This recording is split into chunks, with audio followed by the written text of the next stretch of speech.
how do we go about creating affordable housing in that changing environment?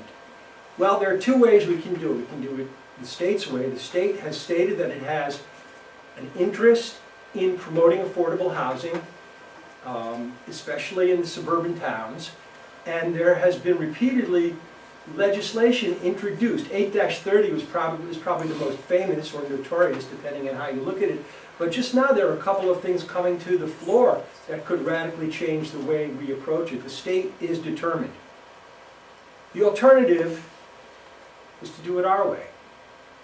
You know, people are talking about reclaiming local control from the state. Well, the way to do that is not to fight them on things that they're going to do anyway and allowed to do, but it's to do it our way and show them that we're making the strides that we need to make. This plan is about reclaiming local control for the town of Ridgefield. So the perception of Ridgefield, you and I hear this all the time. Our median income is about $164,000. It's the safest town in Connecticut, number 6 in the USA. We have A+ schools. It has Connecticut's first cultural district. We have Main Street that is the envy of towns surrounding us.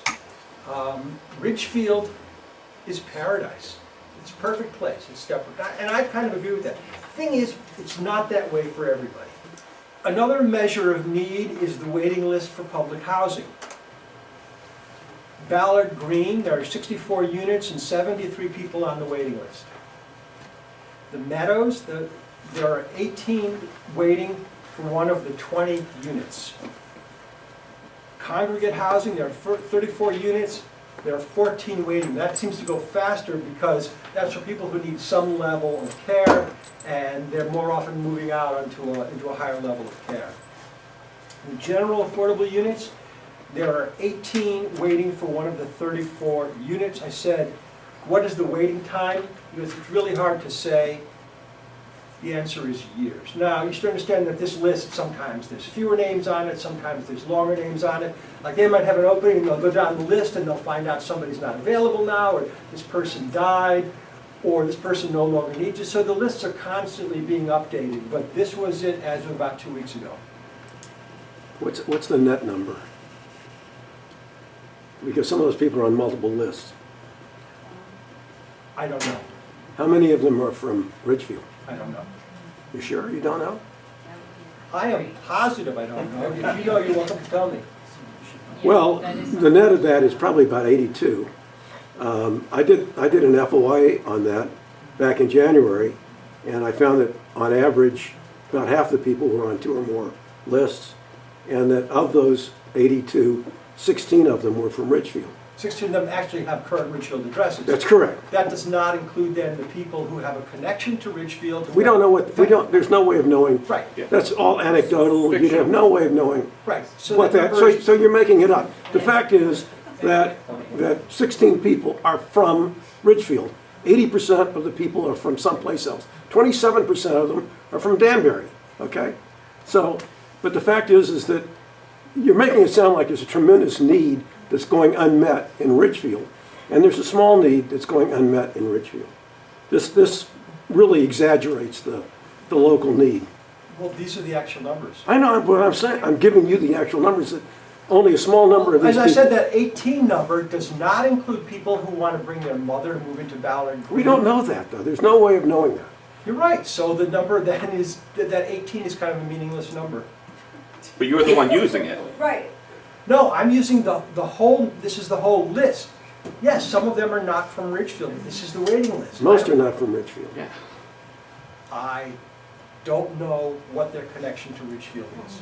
My understanding, the way you presented it was that I thought that they're all from Ridgefield and they're waiting for this. So I'm glad that you said that, because the way it's being presented just so it is as if there's this need in Ridgefield and they're all from Ridgefield and they're not. So I appreciate the clarification. But it's just misleading, and that's, the point. That as the Affordable Housing Chairman, you support this legislation. You support Desegregate Connecticut. Did I say that? Yes. You know what? I'm gonna read something if you guys don't mind. Let me Please. give me a minute here, please.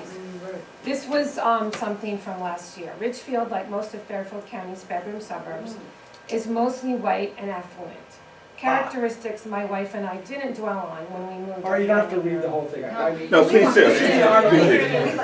In 1991, we were drawn by the good schools, charming downtown, and a home with a stunning view. It's the kind of town you can fall in love with easily. Around that time, the Schaff versus O'Neill lawsuit was working its way through the courts. A group of Hartford area families had sued the state, alleging disproportionate educational spending that favored white communities. As I followed the story in the news, it became clear to me that Ridgefield, like its sister suburbs, was something else, segregated. In 1993, to forestall court intervention, Governor Lowell Weicker launched a statewide initiative to combat what he called the racial and economic isolation of Connecticut's school system. His plan divided the state into 11 regions, each of which was to develop its own voluntary desegregation plan. Kind of sounds like this. I signed up to serve on our regional committee. We held hearings, conducted research, and developed a plan. Unfortunately, the plan was voted down by a majority of towns in our region, and it went down in 7 of the other regions as well. That experience opened my eyes not only to Connecticut's segregation, but to the pervasive resistance to addressing it. I channeled my disappointment into a commitment to affordable housing. The best way to integrate the schools, I figured, would be to integrate our communities. I've served on Ridgefield's Affordable Housing Committee since we were appointed in 1996, and I've chaired it since the turn of the century. We've worked hard for the past 25 years, and we've failed. Sure, there have been small victories, a modest development here, an expansion of accessory apartments there. But if our goal was to help Ridgefield become a more economically and racially diverse community, we've fallen short. Many people in places like Ridgefield believe that the segregation in our towns just happened, and that if we keep an open mind, it will simply unhappen. It won't. As scholars and authors have shown, as Richard Rothstein did in his widely read book, The Color of Law, segregation was designed into the suburbs through an ugly history of economic discrimination and exclusionary land use policies. And it will take equal intentionality to remedy it. The advocacy organization Desegregate Connecticut understands this, and it's why they're shrewdly focused on land use policy. Their modest proposals contained in SB 1024 would require some towns to allow certain types of multifamily housing where it currently is not allowed. Opponents of the bill wave the flag of home rule. It's a state takeover of local zoning, they cry, which will destroy the character of our towns. Underlying their current histrionics, I believe, is not racism, but an antipathy toward change. Our town is perfect, why change it? I long approached this as a communications challenge. If everyone simply understood the systemic discrimination behind our land use and housing policies, they'd become advocates for change. But I was naive. I now believe the only way communities like Ridgefield will enact the need changes is if they have to. And that's why I enthusiastically support Senate Bill 1024 and hope the provisions excluded by the committee will be reinstated. When I ask my fellow Ridgefielders to envision the perfect town, most want to see Ridgefield become an inclusive community with meaningful economic and racial diversity. Yet they fear the change required to achieve it.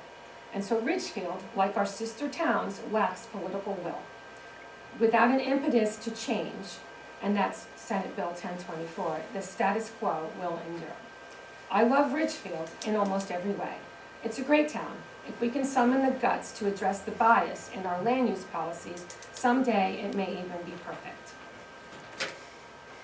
I don't think you were very forthcoming, No. and I don't think you were transparent.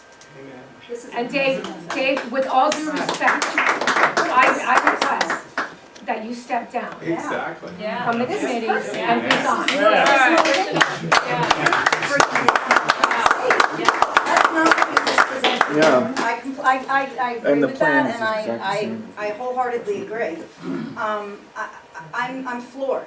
Exactly. I'm absolutely floored. I came here for information, and the way that you presented this was the state is making us do this and let's take it bull by the horns and we're in control of this. But that is your goal. That's And right. you have a personal bias about we this. can't And I vote, don't so think it's that gonna you go should through. be the chairman of this committee at all. Well, I have my personal beliefs, if you want to call that bias. Yes, of course I have my personal And bias. you've been on the committee for 20 years, and this has Exactly. been your goal. I mean, why do you live here if you loathe it so? Exactly.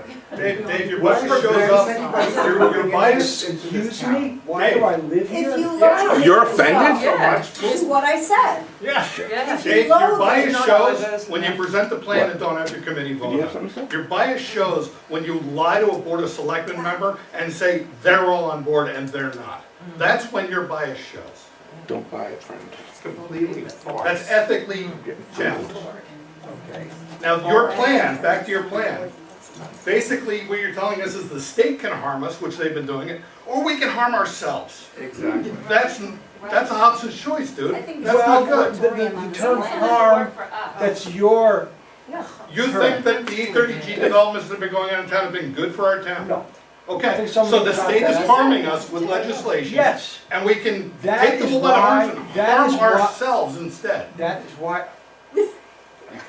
why I want to do it our way. Good, do it our way.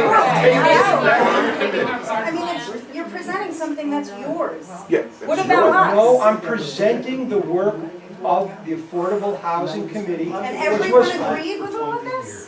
Everyone on that committee agreed with all of Everyone this? on the committee had an opportunity to That's say. not how- Have them sign off on it. Not the same. Did they All right, agree? I'll run it Did the you way I vote? run it.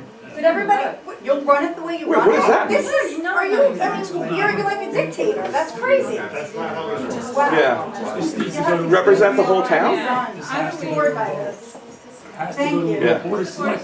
This absolutely should go to a vote. This is It's an atrocity. This is bad faith. We need to slow the roll here, make a town vote. Dave, is it true that there's absolutely no downside to delaying beyond 6/1? There's no, This is ridiculous. there's no It's penalty. gonna come in. There Are we is losing funding?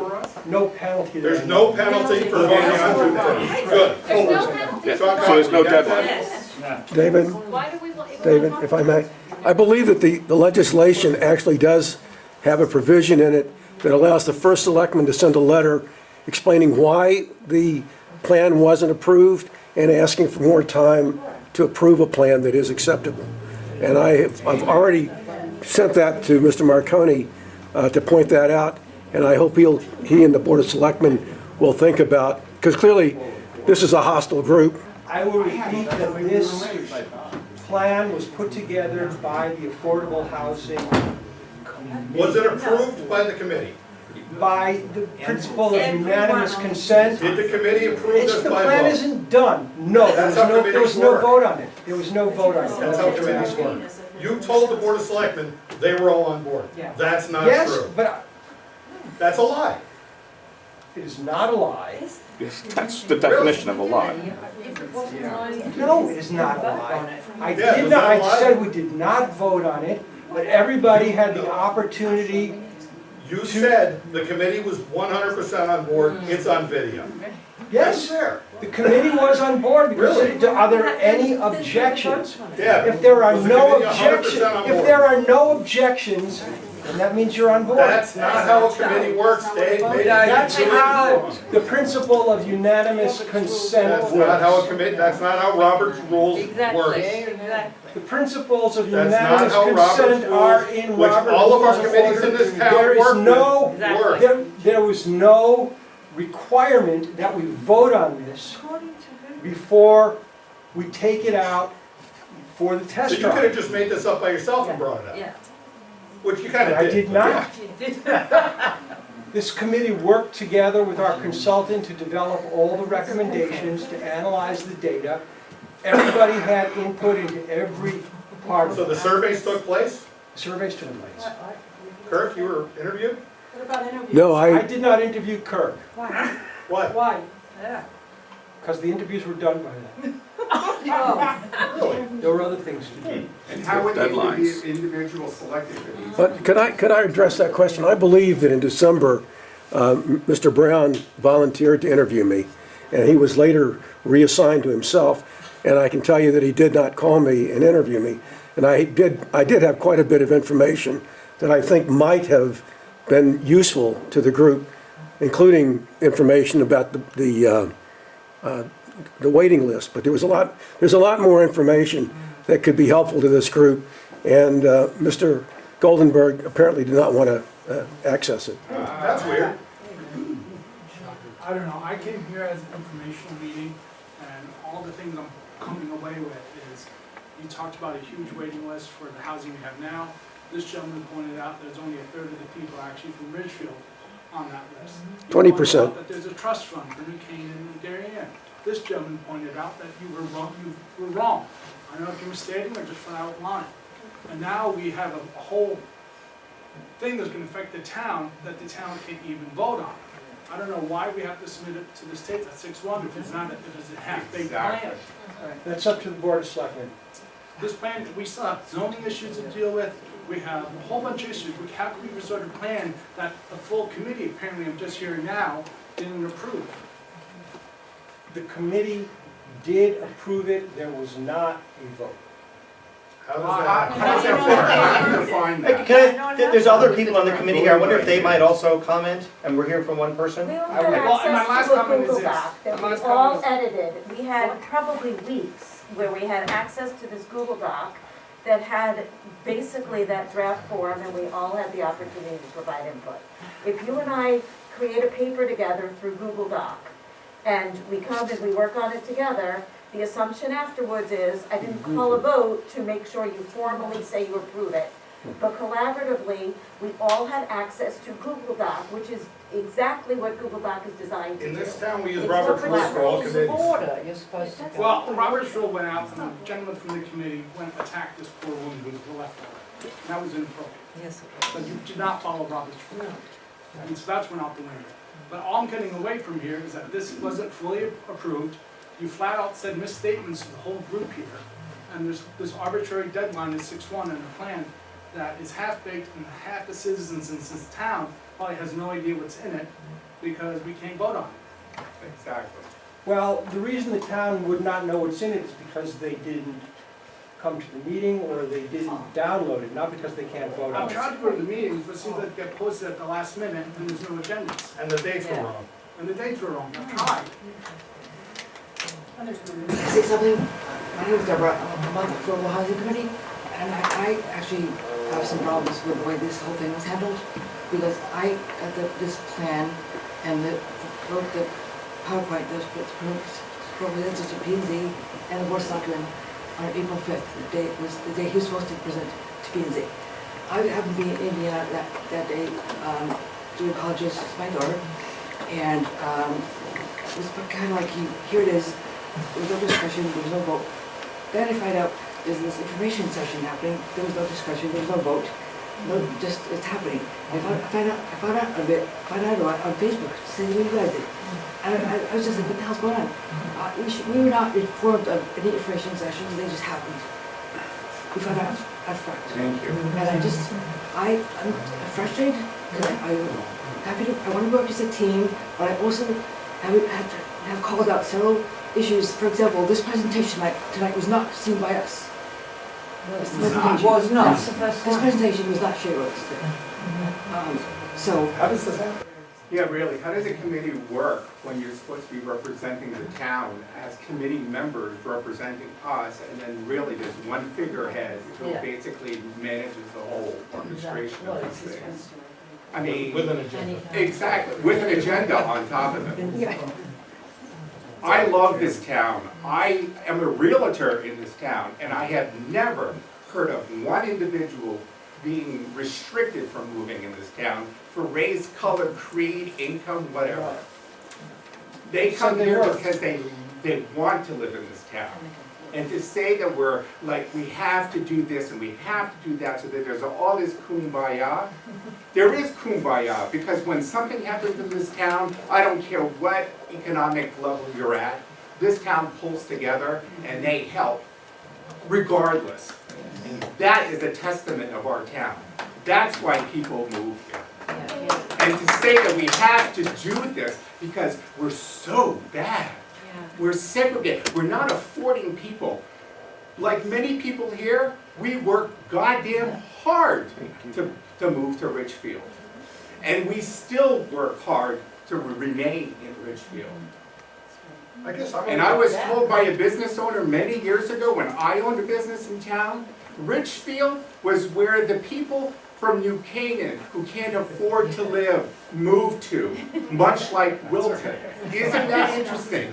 We were the New Canaan wannabes. And when they can't afford Richfield, then they'll move to Brookfield. But it's an aspiration. In life, it's called aspiration. It's not a given. I taught that to my kids. You want something, you work hard and you will get it. It's not a given. Why does Mary live in the beautiful house? Because Mary worked her ass off to get into that house. And we don't, because we don't live that way. And it's not everybody has to hold hands and sing Kumbaya around the fire and everybody's included. That's not the way the world works. Plain and simple. Yes, sir. In this report, that the status of the town is X% would qualify as affordable under different rules.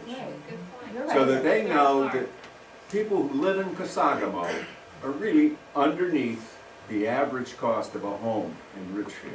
And it's more affordable for someone to live there in Yes. Foxville. Absolutely more affordable. And that information is in your report so they can mull over the fact that, well, okay, Richfield has the right setup for affordable housing. We'll put that in. That's a good idea. That's a great idea. However, please keep in mind that it's not considered an affordable unit unless somebody lives in there who income qualifies.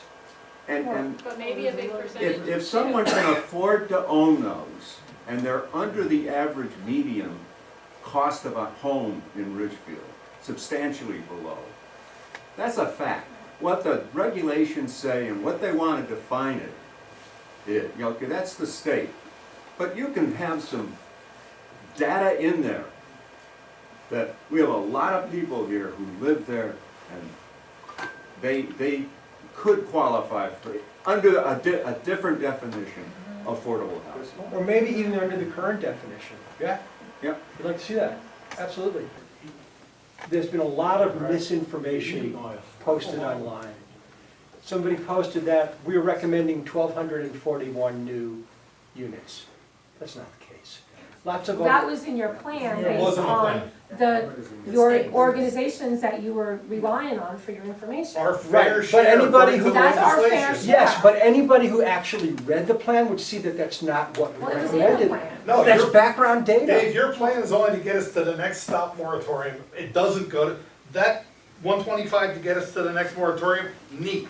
What happens after that? We have to go do it again. It's a treadmill, and It's we'll a never ever get there. 10-year, We'll never get there in it's a 10 years. 5-year plan. We'll never The get, legislation being jammed down is 1,200 plus. I don't know what's gonna happen with the fair share thing. I don't support that. I think we should be allowed to do it on our own, but I think we should actually do it. Because if we're just gonna pay it lip service, then we're But just don't just wasting do our it in the time. middle of town, you know, you care about, you must Well, care about. let me tell you something. When you put a lot of housing on the outskirts of town, where do people go? They go to downtown, that puts more traffic on the roads. Smart building principles say density, the highest density goes downtown. Have you been on Main Street at rush hour? Oh my I'm God, here yes. every single day. Yes. Every single day. I live right on Main Yes. Street. I don't go out between the hours of 4 and Yes. 7 And you know that because of the traffic on Main Street. a share of that is coming from people during rush hour who are avoiding 84 and 684. Coming down. But yeah, so that's infrastructure stuff, and we have to work on that. But my final point is, Richfield's always changing. Who's gonna decide how it changes? Open land you'll never get back. Right. Right, Open right, land yeah. is the- Never get it We back. need to push the date back from June 1st. We're not ready, we're not there, we're not ready. I think there are a lot of questions have been brought up tonight, there are a lot of points that need to be looked at. And I, for one, am asking the Affordable Housing Committee to postpone sending it to the state on June 1st, because I think you'll be sending, unfortunately, a half-assed plan. Yeah. I concur. You need to get We will this- only send a whole ass plan. I think we need to talk to the Board of Selectmen because it's their job to approve it and decide when it goes. We were instructed to have this plan at the state on June 1st. Okay, so the next Board of Selectmen meeting, Sean has been sitting here all night, listening. I'm sure he'll share with the Board of Selectmen what was shared here tonight, and I think all of us need to show up at the next Board of Selectmen meeting. I think you need to get your ethics right on this committee.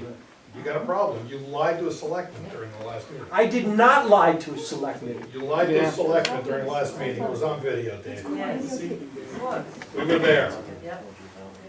No, Sean, it's not You true. You said can play your this committee was ridiculous all game, on you can board. try this character assault. It's You not said gonna your work. committee was all on board Yes. with this plan. Yes, That is they were. factually incorrect. Well, okay, so I know of at least two that were not. they and said weren't they even were on informed. board, but they didn't say it publicly then. Dave, Didn't let you them. need to vote on this. That's how committees work.